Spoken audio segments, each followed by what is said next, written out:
आज का जो टॉपिक है वो है effect of change of pressure. कुछ क्लास में हम पिछले क्लास में हम लोग टेम्परेचर से रिलेटेड बातें जाने थे। लैटेंट हीट के बारे में मैंने बताया था आपको। आज के वीडियो में हम लोग देखेंगे effect of change of pressure. Pressure का क्या संबंध है स्टेट ऑफ मैटर के साथ। तो हम लोग जानते हैं कि प्रेशर यदि अप्लाई करेंगे, यदि बढ़ाएंगे तो क्या होगा, पार्टिकल्स नजदीक नजदीक आएगा, और जो यदि प्रेशर घटाएंगे तो पार्टिकल दूर दूर होगा। यानी कि यदि हम घटाने की बात करें तो सॉलिड में को लिक्विड बनाया जा सकता है, लिक्विड को गैस। यदि बढ़ाने की बात करें तो गैस को लिक्विड, लिक्विड से फिर सॉलिड में कन्वर्ट किया जा सकता है। अब यही यहाँ लिखा हुआ, physical states of matter can be changed by changing pressure. Pressure change करके हम लोग स्टेट ऑफ मैटर को इंटर कन्वर्ट कर सकते हैं, एक दूसरे में कन्वर्ट कर सकते हैं। अब है जैसे कि एग्जांपल, गैस को लिक्विफाई करते हैं। आप लोग देखे होंगे एलपीजी का नाम सुना होंगे, इसका फुल फॉर्म होता है लिक्विफाइड पेट्रोलियम गैस। तो एलपीजी में कैसे उसको लिक्विफाई किया जाता है? By applying pressure. प्रेशर तो उस पर अप्लाई किया जाता है, बढ़ाया जाता है, लेकिन साथ में लोअरिंग टेम्परेचर, टेम्परेचर को घटा दिया जाता है। अब टेम्परेचर घटाएंगे तो क्या होगा, वो टेम्परेचर यदि घटाएंगे तो गैस क्या चीज बनेगा, लिक्विड बनेगा, और प्रेशर बढ़ाएंगे तब भी गैस लिक्विड बनेगा। यानी दोनों जो है वो हमारा एक तरह का काम करेगा और उस ढंग से वो लिक्विफाई हो जाएगा, लिक्विड की तरह हो जाएगा। नेक्स्ट है solid CO2 is kept under high pressure. इसका भी कारण आपको समझ में आ रहा होगा कि यदि प्रेशर को कम करेंगे तो सॉलिड CO2 क्या बन जाएगा, गैसियस फॉर्म में एकदम पूरी तरह आ जाएगा वो। अब है कि सॉलिड CO2 को हम लोग इस्तेमाल क्या करते हैं, तो डीप रेफ्रिजरेशन में इस्तेमाल होता है। डीप फ्रीजर जो आप बोलते हैं उसमें इसका इस्तेमाल होता है। आइसक्रीम को ठंडा रखने में जो केबिन होता है उसके अंदर में इसका इस्तेमाल होता है। तो ये सब इनके इस्तेमाल। तो आज हम लोग जान गए कि टेम्परेचर और प्रेशर का क्या है इफेक्ट। पहला, प्रेशर की यदि बात करें तो यदि बढ़ाते हैं, ठीक है, तो क्या होगा बताइए। यदि गैस है, पार्टिकल दूर दूर है, इस पर सोचिए कि ऊपर से हम एक प्रेशर लगा रहे हैं, प्रेशर लगा रहे हैं, तो पार्टिकल नजदीक आएगा, तो ये क्या बनेगा, थोड़ा नजदीक नजदीक, मतलब थोड़ा नजदीक, तो ये गैस से ये बनेगा लिक्विड। यदि हम लोग कंटिन्यूअसली और प्रेशर बढ़ाएं तो ये पार्टिकल्स और ज्यादा करीब चले आएंगे,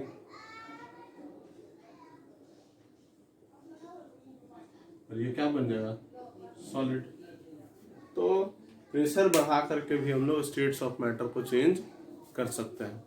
तो ये हम लोग जाने। और टेम्परेचर की यदि बात करें तो टेम्परेचर में इसका क्या संबंध है भाई, तो टेम्परेचर में इसका ये संबंध है कि यदि हम टेम्परेचर को बढ़ाते हैं,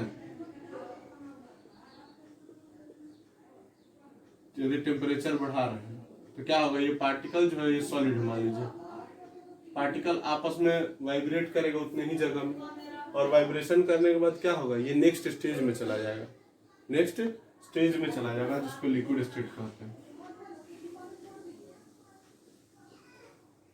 उसके बाद भी यदि हम प्रेशर बढ़ाए, सॉरी टेम्परेचर बढ़ाए, तो पार्टिकल्स और ज्यादा वाइब्रेट करके और दूर चला जाएगा। तो यानी सॉलिड जो है वो लिक्विड में बदलेगा और फर्दर लिक्विड जो है वो गैस में बदल जाएगा। यही इंटर कन्वर्जन भी इसको बोलते हैं, जिसको कल मैंने बताया था आपको कि सारे स्टेट्स ऑफ मैटर आपस में बदलते रहते हैं। सॉलिड लिक्विड में बदल सकता है, लिक्विड गैस में बदल सकता है, सॉलिड गैस में बदल सकता है, गैस सॉलिड में बदल सकता है। इस ढंग से इंटर कन्वर्जन होता है। तो जिसका कल हम ट्रायंगुलर एक फिगर मैंने कल बताया था कल के वीडियो में, तो आप उसको देख लें।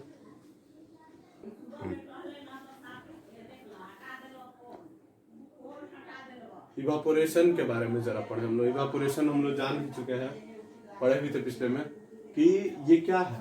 तो लिक्विड के गैस में चेंज होने का, यदि हम बात करें लिक्विड के गैस में चेंज होने का, तो वो तो बॉइलिंग भी है कि लिक्विड से वो भी गैस में चेंज हो रहा है, तो बॉइलिंग को भी हम लोग लिक्विड टू गैस चेंज में बोल सकते हैं।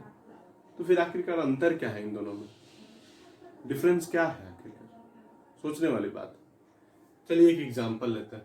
वाटर बॉयल कितने पर करता है, 100 डिग्री सेल्सियस पर, लेकिन इवापोरेशन जो है ये सरफेस प्रोसेस है जो कि खुद होते रहता है। सरफेस प्रोसेस, और ये एवरी टेम्परेचर पर हो सकता है, ईच एंड एवरी टेम्परेचर पर। इसका मैं एग्जांपल आपको बड़ा ही आसान बता रहा हूँ, जो अक्सर हम लोग के घरों में होता है।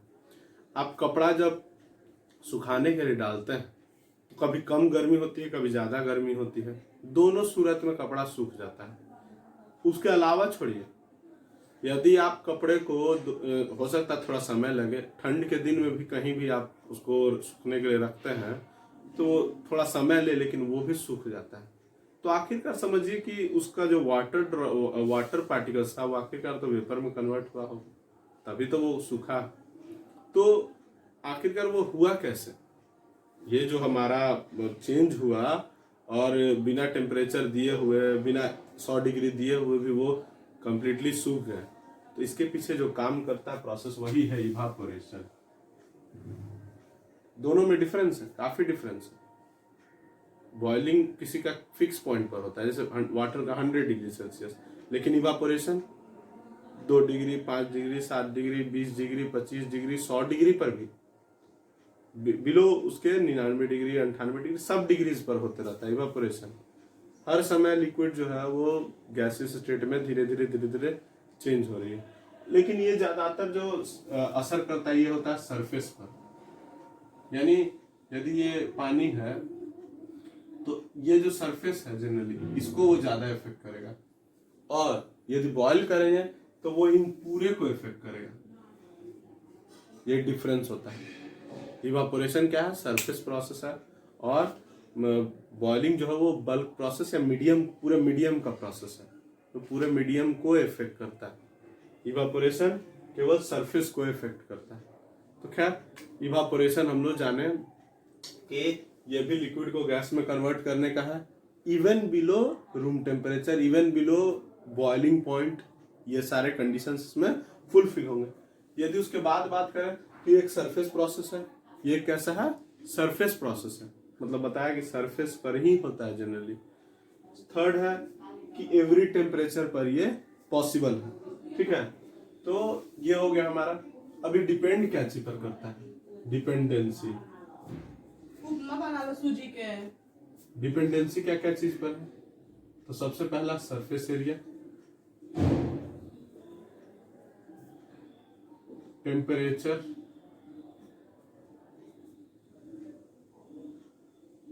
थर्ड है आपका विंड स्पीड, और फोर्थ है आपका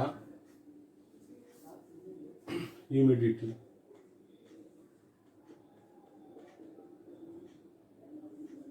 एक एक करके देखते हैं हम लोग कि इन पर कैसे वो डिपेंड करते हैं। नेक्स्ट है डिपेंडेंसी में नंबर 1 आता है इवापोरेशन का सरफेस एरिया।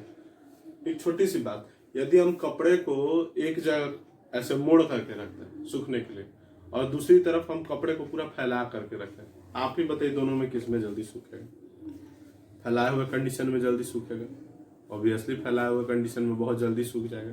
क्यों क्यों आखिरकार वो फैल के सूख गया? वही कहानी उसी ढंग से मैं आपको समझा रहा हूँ कि यदि किसी एक जगह गड्ढे में पानी रख दीजिए और उसी पानी को पूरा फैला दीजिए जमीन पर निकाल करके, और दोनों को ऑब्जर्व कीजिए, गड्ढे का पानी को सूखने में बहुत समय लगेगा, लेकिन वो जो उसको हम फैला दिए तो हो सकता है कि इतनी गर्मी हो कि वो तुरंत सूख जाए धरती की गर्मी से। तो ये क्या हुआ? Surface area. यानी कि सरफेस एरिया का सीधा संबंध है इवापोरेशन से। सरफेस एरिया यदि हम लोग बढ़ाएंगे, रेट ऑफ इवापोरेशन उतना ही बढ़ेगा, याद रखिएगा, बढ़ेगा। और सरफेस एरिया यदि कम करेंगे तो रेट ऑफ इवेपोरेशन घटेगा। इस चीज को ध्यान रखना है। वैसा ही आपको एक क्वेश्चन आएगा एनसीईआरटी में कि यदि हम कप में चाय पीते हैं तो वो ज्यादा गर्म रहता है, और ये उसी को सॉसर में यदि लेकर के पिए तो वो जल्दी ठंडा हो जाता है। तो क्यों? क्योंकि जब सॉसर में हम रखेंगे तो सॉसर का सरफेस एरिया ज्यादा है, तो चाय फैल गया, सरफेस एरिया बढ़ गया, तो रेट ऑफ इवापोरेशन ज्यादा हो गया। और याद रखिए ऑलवेज कि एक line, evaporation causes cooling, evaporation causes cooling. ये क्या करता है कि सरफेस बाहरी चीजों को अपना हीट दे देता है और खुद को ठंडा कर लेता है, ये क्वालिटी होती है। ऐसा ही क्वालिटी अर्दन पॉट में भी होता है। तो हमेशा याद रखिए इवापोरेशन कॉजेज कूलिंग। नेक्स्ट है टेम्परेचर। टेम्परेचर पर कैसे डिपेंड करेगा वो। तो टेम्परेचर की यदि हम बात करें तो आप लोग बताइए कि टेम्परेचर यदि हम बढ़ाते हैं तो रेट ऑफ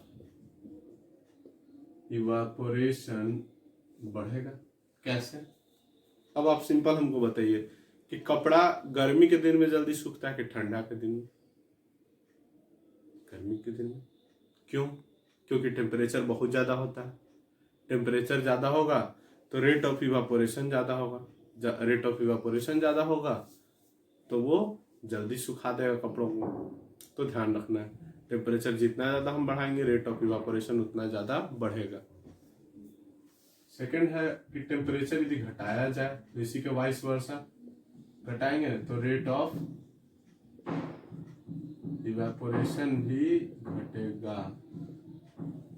याद रखिए इसको, यदि हम घटा देंगे रेट ऑफ टेम्परेचर को तो इवेपोरेशन का रेट भी घट जाएगा, बढ़ेगा नहीं। तो इस चीज को याद रखना हमेशा। यदि रेट ऑफ टेम्परेचर को यदि टेम्परेचर को बढ़ाएंगे तो रेट ऑफ इवेपोरेशन बढ़ेगा, यदि टेम्परेचर को घटा देंगे तो रेट ऑफ इवेपोरेशन भी घट जाएगा। इस चीज को आप लोग एकदम ध्यान से याद कर लीजिए। और इसका सिंपल एग्जांपल मैं दे चुका हूं आपको कि टेम्परेचर ज्यादा होगा रेट ऑफ इवेपोरेशन ज्यादा होगा। इसलिए आपको घड़े में पानी, जितना ज्यादा टेम्परेचर बढ़ेगा ना उतना घड़ा का पानी ठंडा होगा, उतना ही ज्यादा ठंडा होगा। क्यों? क्योंकि वो हीट बाहर ले जाएगा उतनी तेजी से और अंदर की चीजों को ठंडा करेगा। और टेम्परेचर जितना घटेगा रेट ऑफ इवेपोरेशन उतना कम होगा। इसका भी एग्जांपल ठंड के दिनों में देखते हैं हम लोग। इसका एग्जांपल, टेम्परेचर कम रहता है, कपड़ा 2 दिन में सूखते रहता है धीरे धीरे। तो ये चीज है। अब नेक्स्ट टॉपिक हमारा ह्यूमिडिटी। तो सबसे पहले हम जाने ह्यूमिडिटी होता क्या है। तो देखिए मैंने लिखा है amount of water vapour in atmosphere. हमारे एटमोस्फेयर में वाटर वेपर का लेवल कितना है, इसी को ह्यूमिडिटी बोलते हैं। अब आप बताइए कि जितना ज्यादा ह्यूमिडिटी होगा, ह्यूमिडिटी जितनी ज्यादा होगी यानी कि पानी की मात्रा उतनी ज्यादा होगी। अब पानी की मात्रा ज्यादा होगी तो इवापोरेशन हमारा उसका रेट क्या हो जाएगा, टेम्परेचर भी कम हो जाएगा तो इवापोरेशन का रेट भी क्या हो जाएगा, लो हो जाएगा। यदि कम ह्यूमिड टेम्परेचर है तो इवापोरेशन ज्यादा होगा, क्योंकि कम ह्यूमिड मतलब गर्मी का टेम्परेचर, गर्मी लायक दिन, और गर्मी की तरह का दिन होगा तो रेट ऑफ इवापोरेशन ज्यादा होगा। तो ह्यूमिडिटी ज्यादा तो रेट ऑफ इवापोरेशन कम, ह्यूमिडिटी कम तो रेट ऑफ इवापोरेशन ज्यादा होगा। ये दोनों कंडीशंस में आप ध्यान रखिएगा कि रेट ऑफ ह्यूमिडिटी बढ़ाएंगे रेट ऑफ इवापोरेशन कम होगा, ह्यूमिडिटी घटाएंगे रेट ऑफ इवापोरेशन ज्यादा हो। एकदम इस चीज को याद रखिएगा हमेशा। और इसीलिए आपको ह्यूमिडिटी कब ज्यादा होती है, जब एटमॉस्फेयर में पानी की मात्रा होती है। उस समय भी जैसे बरसात के समय ह्यूमिडिटी हो गई तो उस समय कपड़ा सूखने में बहुत समय लगेगा। और वहीं गर्मी के समय में चूंकि एटमॉस्फेयर इतना गर्म रहता है कि वाटर वेपर के टिकने का कोई जगह ही नहीं, तो हमारा जो रेट ऑफ इवेपोरेशन होता है वो काफी फास्टर हो जाता है। नेक्स्ट जो है हम लोग का एक और पॉइंट बच गया है डिपेंडेंसी में, विंड स्पीड, मतलब हवा की तेजी। हवा जितनी तेज चलेगी, हवा जितनी तेज चलेगी, तो आप ही बताइए हवा तेज चलेगी तो कपड़ा ज्यादा जल्दी सूखेगा या हवा धीरे धीरे चल रही तब सूखेगा? तो हर एक बच्चे का जवाब होगा कि हवा जब तेज चलेगी सर तब कपड़ा जल्दी सूखेगा। सिंपल सी बात है कि हवा जब तेज चलेगी तो कपड़ा जो है वो जल्दी सूखेगा। तो इसके हम लोग ये निकाल सकते हैं पॉइंट कि विंड स्पीड बढ़ेगा तो रेट ऑफ इवेपोरेशन भी बढ़ेगा। यदि विंड स्पीड घटेगा तो रेट ऑफ इवेपोरेशन भी घटेगा। इन सब चीजों का ध्यान रखेंगे आप कि विंड स्पीड बढ़ेगा तो रेट ऑफ इवेपोरेशन बढ़ेगा, विंड स्पीड घटेगा तो रेट ऑफ इवेपोरेशन घटेगा। अभी जो है, अब इस पे जरा सोचें कि हवाएं खूब तेज चल रही हैं, बारिश ना, धूप है और मतलब ह्यूमिडिटी भी मान लीजिए है, सब चीज ठीक है, लेकिन यदि हवाएं तेज चल रही हैं किसी भी तरीके से तो आप देखे होंगे कपड़ा फिर भी बहुत जल्दी सूख जाता है।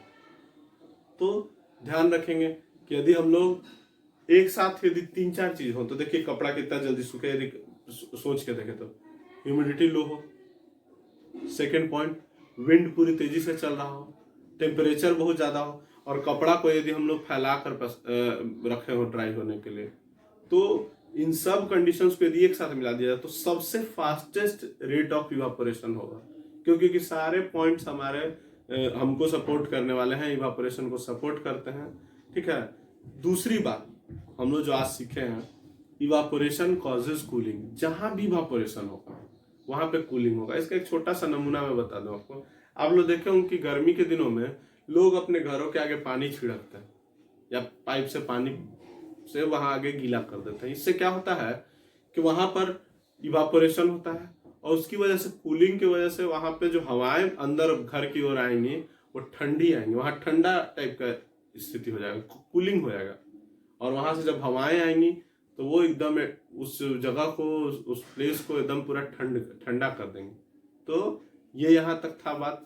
नेक्स्ट वीडियो में, जो कल के वीडियो में हम लोग आएंगे, तो बहुत ही इंपॉर्टेंट 2-3 चीज देखिए अभी डिस्कस करना है, अभी बाकी है। मैं आगे के वीडियोस में फिर से एक बार करूंगा। पहला, एक बार कंपैरेटिव हम लोग डिफरेंस निकालेंगे सॉलिड लिक्विड गैस में। दूसरी बात, इसलिए कोई लोग चिंता ना करे, कुछ लोगों का सवाल आ रहा था कि सर डिग्री फ़ारेनहाइट सेल्सियस इसको हम लोग बदलने के लिए, एकदम मैं फिर से क्वेश्चन जो मैंने दिया था उनमें से कुछ क्वेश्चन को डिस्कस करके एक बार बताऊंगा। तो एक करना है हम लोग को सॉलिड लिक्विड गैस में डिफरेंस, दूसरा आपको करना है टेम्परेचर्स वाला, और तीसरा जो कल हम लोग करेंगे वो होगा कि अभी हम लोग जो लिखे बोले कि इवापोरेशन कॉजेज कूलिंग, तो ये कैसे दिखेगा सर, और ये क्यों होता है, क्यों कूलिंग होता है वहां, क्यों इवापोरेशन की वजह से कूलिंग होता है। तो इसको पूरा करने के लिए मैं 4-5 क्वेश्चंस के थ्रू आपको डिस्कस करूंगा।